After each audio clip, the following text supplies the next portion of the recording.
ఒక రాజకీయ పార్టీ యువజన విభాగం సంబంధించినటువంటి కార్యకర్తలని బరితెగించి దాడి చేయటం,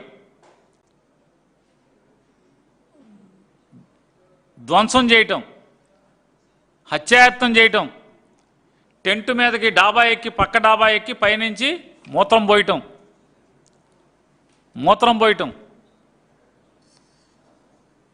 విజయవాడ సిపి గారు చిట్టు బాసు విజయవాడలో లా అండ్ ఆర్డర్ స్థితి, ఇది లా అండ్ ఆర్డర్కి వచ్చిన కర్మ ఇది. విజయవాడ సిపి గారు, మీ ఏలుబడిలో ఏం జరుగుతుంది? అరే విజయవాడ అంటే అలా కంబైన్డ్ స్టేట్ నుంచి ఈరోజు దాకా విజయవాడ పోలీస్ అంటే శబాష్ అనేవాళ్ళు ఎవడైనా. నేరం జరగటానికి చాలా కష్టమైన పరిస్థితులు ఉండేవి. లా అండ్ ఆర్డర్ గాడి తప్పటం అంటే చాలా అవమానంగా భావించేవాళ్ళు అధికారులు, ఆ కుర్చీలో కూర్చున్నవాళ్ళు. ఇవాళ ఏంటి పరిస్థితి ఏంటంటున్నాను. దీక్షా శిబిరం మీదకి బోండా ఉమా అనేటువంటి ఒక ఎమ్మెల్యే ఒక 100 మంది గూండాలను వేసుకుని శిబిరం మీద దాడి చేస్తాడు, షామ్యానా పీకుతాడు, అందరినీ కొడతారు, ఆడవాళ్ళని కొడతారు. అక్కడికి పాపం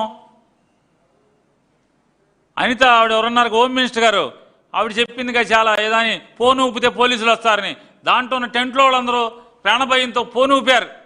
పోలీసులు లేడు, ఎవడో లేడు. ఏమో హోమ్ మినిస్టర్ గారు, ఆ టెంట్లో ఉన్న ఆడవాళ్ళందరూ ఫోన్ ఊపారు, పోలీసే లేడు. ఎమకొట్టుడు కొట్టారు టీడీపీ గూండాలు.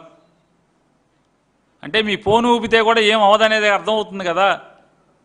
మీరు చిల్లరెత్తేటాకి, ప్రభుత్వంలో ఉన్నటువంటి మంత్రులు చిల్లరెత్తేటాకి ఇట్లాంటి పథకాలు తప్పితే ప్రజలకు కష్టం వస్తే ఫోన్ ఊపితే పోలీసులు రానేది ఇవాళ బెజవాడలో కనపడుతుంది కదా. దీక్షా శిబిరం మీద బజారులో నగరం నడిబొడ్డులో మహిళల మీద దాడి జరిగితే ఏది పోలీస్ చర్య? ఏది ఏమైంది అంటున్నాను. మల్లాది విష్ణు అనే మాజీ శాసనసభ్యుడు ఆ నాయకత్వంలో జరుగుతూ ఉంటే అక్కడ విష్ణు మీద దాడి. గమ్మత్ ఏంటంటే పోలీసులు విష్ణుని ఎత్తుకెళ్ళిపోతారు. మల్లాది విష్ణు అనే మాజీ శాసనసభ్యుడి గారిని పోలీసులు ఎత్తుకుపోతారు. ఎవరిని ఎత్తుకుపోవాలి? బోండా ఉమాన్ కదా ఎత్తుకుపోవాల్సింది.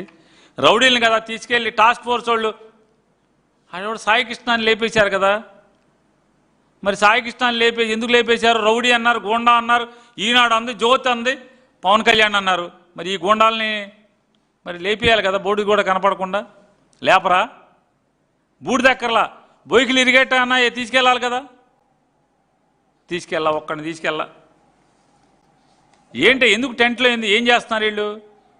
కూర్చుని డిఎస్సిలో జరిగినటువంటి తప్పుడు పనులు, చదువు లేకుండా, డిగ్రీ లేకుండా, ఒక పరీక్ష రాయకుండా, టెట్ రాయకుండా, డిఎస్సి రాయకుండా టీచర్ ఉద్యోగాలకి పాఠాలు చెప్తాకి ఒక సైన్సు, ఒక మ్యాథ్స్, ఒక సోషల్ స్టడీసు, ఒక తెలుగు, ఒక ఇంగ్లీషు పాఠాలు చెప్తాకి, హై స్కూల్లో పాఠాలు చెప్తాకి కూడా టీచర్లుగా నియామకం చేసేస్తున్నారు. ఇది తప్పయ్యా. వ్యాయామ ఉపాధ్యాయులుగా దొంగ సర్టిఫికేట్లతో చెప్పారని చెప్పి ఆఖరికి మాజీ ఒలింపిక్ అసోసియేషన్ చైర్మన్ చెప్తున్నాడు ఇవన్నీ దొంగ సర్టిఫికేట్లే, శాపే కడిగేయాలి, శాపే దుర్మార్గం చేసిందని చెప్పాడు. ఏం తప్పు చేశారంటున్నా? ప్రజాస్వామ్యంలో ప్రశ్నించడం తప్ప అంటున్నా? సిబిఐ ఎంక్వైరీ కోరటం తప్ప?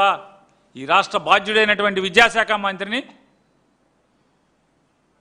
తీసేయమని చెప్పడం తప్ప అని అడుగుతున్నా. రాజీనామా చేయమంటాం తప్ప? బర్తరఫ్ చేయమంటాం తప్ప? చంద్రబాబు నాయుడిని అతను రాజీనామా చేయకపోతే బర్తరఫ్ చేయాలి కదా. ఆవిడెవరో అమెరికా నుంచి చెప్తుంది, మీ మంత్రి నా చెరబట్టాడని చెప్పని. నీ ఆడకూతురిని, తెలుగుదేశం పార్టీ అభిమానిని నన్ను చెరబట్టాడు బ్రో అని పెడితే కూడా పట్టించుకోరు. ఒక ఆడకూతురు నన్ను ఇప్పటికి 3 సార్లు అబార్షన్ చేయించాడంటే పట్టించుకోరు మీ ఎమ్మెల్యే. మరి మీ మంత్రి ప్రజాస్వామ్యాన్ని చెరబట్టాడు, ప్రభుత్వ వ్యవస్థని, విద్యా వ్యవస్థని చెరబట్టాడు మీ మంత్రి అని చెప్పంటే మరి రాజీనామా చేయించకపోతే మీరు బర్తరఫ్ చేయాలి కదా.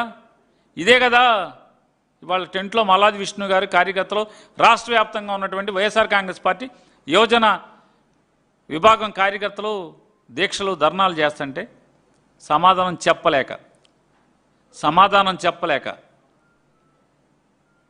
మరి ఇలా గొంతులు నొలిపితే, గొంతు మీద పీక మీద కాలేసి తొక్కితే, దీక్షా శిబిరాల మీద బ్రిటిష్ వాళ్ళలాగా వెనకటికి స్వాతంత్ర సమరంలో కూడా ఇదాకే చేసేవాళ్ళు.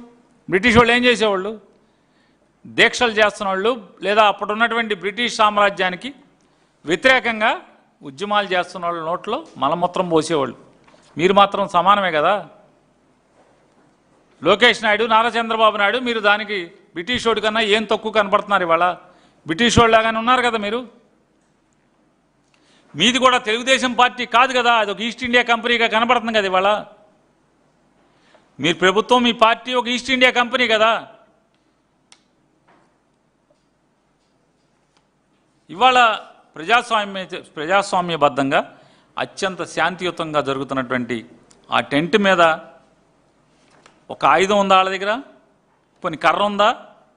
జెండా కర్రన్న ఉందా? ఏమన్నా ఎవరి మీద రాళ్ళు ఇసిరారా? మరి ఎందుకు ఈ దాడి? ఎందుకు చేయించారని అడుగుతున్నాను. ప్రజల ఆస్తులు ఎవరన్నా ధ్వంసం చేశారా? ప్రభుత్వాన్ని ప్రశ్నించడమే కదా వాళ్ళు చేసిన పాపం. నిరుద్యోగ యువతకు న్యాయం చేయాలి, ఉద్యోగాలు కల్పించాలి, డిఎస్సి మీద సిబిఐ దర్యాప్తు జరగాలి, లోకేష్ రాజీనామా చేయాలి లేదా చంద్రబాబు బర్తరఫ్ చేయాలి, ఫీజు రీయింబర్స్మెంట్ కట్టండి అయ్యా. పక్క రాష్ట్ర ముఖ్యమంత్రి చెప్తున్నాడు 10,000 కోట్లు బకాయి ఉంది ఈ ప్రభుత్వం, మా గురువుగారి ప్రభుత్వం అని చెప్తున్నాడు కదా. ఆ డబ్బులు కట్టండి. వసతే హాస్టల్ ఛార్జెస్ పే చేయండి, హాస్టల్ ఛార్జెస్ చెల్లించండి. పేద బీసీ లేదా ఎస్సీ లేదా ఎస్టీ ఈ వర్గాల్లో ఉన్నటువంటి పిల్లల యొక్క చదువు తల్లిదండ్రులకు భారం అయింది, మోయలేని భారం అవుతుంది. ప్రభుత్వం బాధ్యత తీసుకోవాలి అనేది ఇంగిత జ్ఞానం కూడా లేకుండా మీరు నయా పైసా చెల్లించకుండా సోకులు చేస్తారు. మ్యాట్లకి 350 కోట్లు ఖర్చు పెడతారు. యోగా మ్యాట్లకి ఎన్ని కోట్లు ఖర్చు పెడతారు? నిన్న ఆడవాళ్ళని తీసుకెళ్ళి సభలో కూర్చోబెట్టుకుంటాకి, మోడీ దగ్గర భజన చేయటానికి ఎన్ని కోట్లు ఖర్చు పెట్టారు. కానీ పిల్లల చదువులకు మాత్రం నయా పైసా ఎవరు? ఫీజు రీయింబర్స్మెంట్ చెల్లించమని చెప్పని డిమాండ్ చేస్తున్నాం. నిరుద్యోగ వృత్తి చెప్పండి, మీరే కదా చెప్పారు ఎలక్షన్లో, మా మేనిఫెస్టో అని చెప్పారు కదా. మరి ఉద్యోగాలు ఇవ్వలేకపోతే నిరుద్యోగ వృత్తి కల్పించమని చెప్పాం కదా, కల్పిస్తామని చెప్పారు. అదే కదా మా డిమాండ్. ఈ డిమాండ్లో తప్పే ఉందంటున్నా. తప్పే ఉందా? మీరు చెప్పినటువంటి ఎలక్షన్ హామీలే కదా మేము అమలు చేయమనేది. ప్రశ్నాపత్రాల లీకేజీ మీద విచారణ కోరడం తప్ప అని అడుగుతున్నాను. ఈ అక్రమాలు ఇన్ని పెట్టుకుంటే ఇందులో బోండావుమ్మ పాత్ర ఏముంది? పావులే కదా, చంద్రబాబు నాయుడు చేతిలో పావే కదా బోండావుమ్మ. ఈ రౌడీలందరూ కూడా పావులే కదా. నిన్న ఫ్యామిలీతో ఫోటో దిగాడు చంద్రబాబు నాయుడు దగ్గరికి వెళ్ళి, ఇవాళ దాడి చేశాడు. ఏంటి దాని అర్థం ఏంటి? చంద్రబాబు నాయుడు గారు ఏం చెప్పుంటాడు? బాగుండావమ్మా నీ శీలం పోయింది, శీలాన్ని నిరూపించుకో. ఏం చేయాలి సార్ నిరూపించుకోవాలంటే? ఏదోటి చేసే, బజార్ని పడి వైసీపీ వాళ్ళని ఏదోటి చేసేయమని చెప్పుంటాడు, అంతే కదా. ఎందుకు బరి తెగించాడు బాగుండావమ్మా అని అడుగుతున్నా.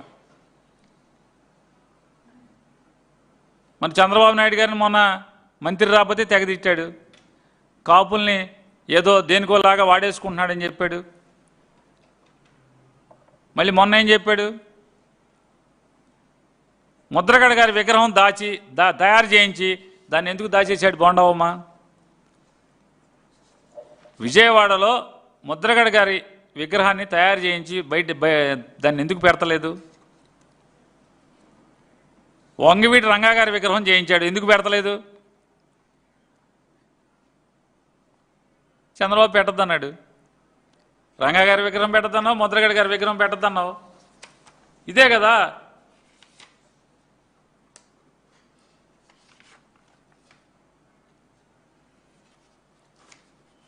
మీరు దాడులు చేసినంత మాత్రాన లేదా మీరు కిరాతకాలు చేసినంత మాత్రాన,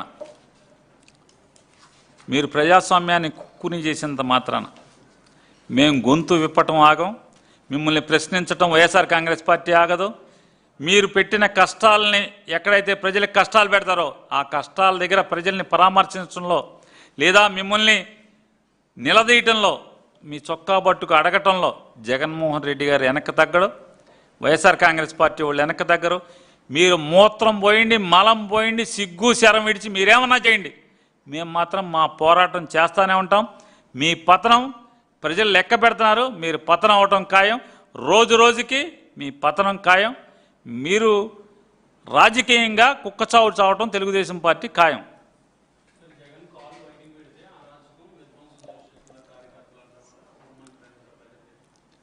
ఏమండి అనిత గారి ఏం చెప్తాం? ఆవిడ చేత కాదు, చేతకానితనం, చేతకాని మంత్రి, ఆవిడకి ఎందుకు పనికిరాదని చెప్పని ఈ రాష్ట్ర ఉప ముఖ్యమంత్రి గారు 10 సార్లు చెప్పాడు.